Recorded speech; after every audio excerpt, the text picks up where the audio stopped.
విజయనగరం జిల్లా చీపురుపల్లిలో నూతనంగా నిర్మించిన రైల్వే ఓవర్ బ్రిడ్జిని ఎమ్మెల్యే కిమిడి కల్లా వెంకట్రావు ప్రారంభించారు. ముందుగా రిబ్బన్ కట్ చేసి వంతెనపై భారీ వాహనాల రాకపోకలకు పచ్చజెండా ఊపారు. నూతనంగా నిర్మించిన వంతెనపై భారీ వాహనాలను వదులుతూ ఆర్టీసీ ప్యాసింజర్ బస్సులో ఎమ్మెల్యే ప్రయాణించారు. ఈ సందర్భంగా ఎమ్మెల్యే మాట్లాడుతూ 18 నెలల్లో పూర్తి చేయవలసిన రైల్వే ఓవర్ బ్రిడ్జిని వైసీపీ నాయకులు 4 ఏళ్లైనా పూర్తి చేయలేకపోయారన్నారు. వైసీపీ నాయకులు స్వలాభం చూసుకునే మనుషులు కాబట్టే ప్రజలకు అవసరమైన వంతెనను పూర్తి చేయలేదన్నారు. కానీ తెదేపా అధికారంలోకి వచ్చాక 18 నెలలు పూర్తవ్వకుండానే వంతెన నిర్మాణం పూర్తి చేసి ప్రయాణికులకు సంక్రాంతి కానుకగా ఇచ్చామన్నారు.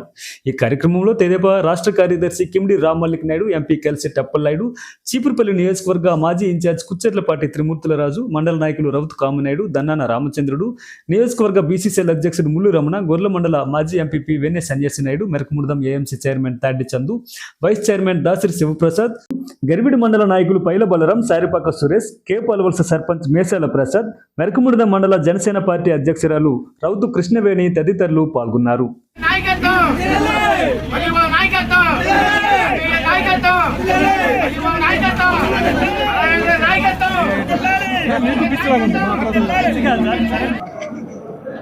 చాలా ఆనందదాయకంగా ఉంది.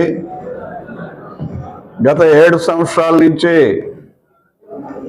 Visakhapatnam Orissa connection Cheepurupalli railway bridge reconstruction చేయాలని యోచించిన తర్వాత 7.5 సంవత్సరాలు దీని కన్స్ట్రక్షన్ ఆగిపోయినటువంటి పరిస్థితి. ఎందుకు ఆగింది ఏంటి అనేటటువంటిది జవాబు చెప్పాల్సిన వాళ్ళు ఈవేళ బయట ఉన్నారు. మరి 5 సంవత్సరాలు వాళ్ళు ఏం చేశారు, ఎందుకు ఆగిపోయింది అనేది ప్రజలకు ఆలోచించుకోవాల్సినటువంటి విషయం. ఎప్పుడు కూడా వైఎస్ఆర్ పార్టీ ప్రభుత్వం కానీ దాన్ని వైఎస్ఆర్ కాంగ్రెస్ అని పెట్టుకున్నారు. మరి వాళ్ళ పరిస్థితి ఎప్పుడు చూసినా ఏదో ఒక ఆలోచనలు ప్రజారంజకంగా కాకుండా స్వలాభంతో కూడుకునేటటువంటి కార్యక్రమాలు ఏ విషయంలో కూడా ఉంటాయి అనేటటువంటిది ఉదాహరణ చీపురుపల్లి రైల్వే బ్రిడ్జ్ ఒకటి.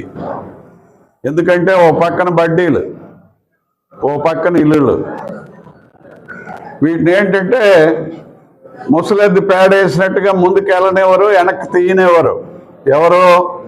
వైఎస్ఆర్సీపీ నాయకులు. అది పడిపోదు, అలాగని లోనికి వెళ్ళదు, బ్రిడ్జి కార్యక్రమం జరగదు. దాంట్లో అనేకమైనటువంటి ఆలోచనలు,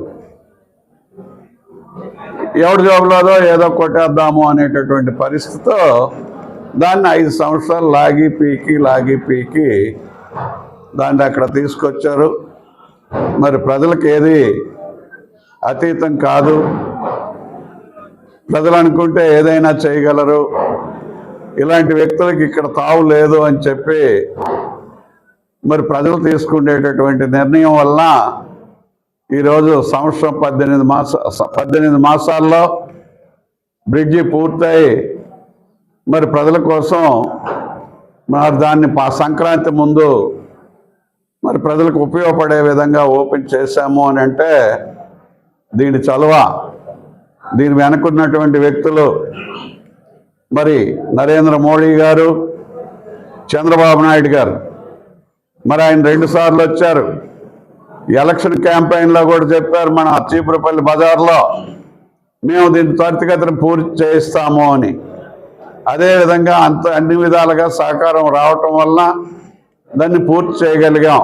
అన్ని విధాలుగా కూటమి ఏ విధంగా అయితే ఆ రోజున మాట ఇచ్చారో, దానికి ముందు లోకేష్ గారు 2 సార్లు వచ్చారు ఇక్కడికి.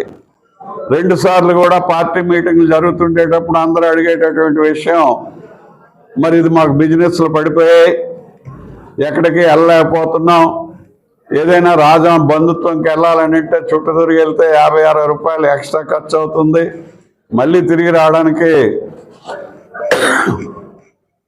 మరొక 50 రూపాయలు ఖర్చు అవుతుంది.